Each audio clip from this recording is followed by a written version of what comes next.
Глава Коми провел очередной личный прием для жителей. Поднятые вопросы касались строительства и ремонта дорог и тротуаров, ремонта соцучреждений, выплат субсидий на улучшение жилищных условий, а также по вопросам переобучения и трудоустройства, сообщает пресс-служба руководителя региона.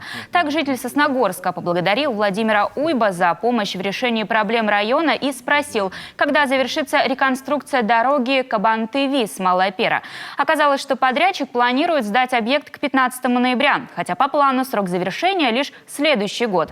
Директор Печорского дома детского творчества обратилась к главе с просьбой помочь с ремонтом кровли учреждения. Владимир Уйба сообщил, что средства на него, более 1 000 000 рублей, будут выделены из бюджета Печорского района. А жительница Емвы пожаловалась, что в местечке Северный отсутствует тротуар на улице Чапаева. Пешеходам приходится передвигаться по обочинам дороги, что небезопасно.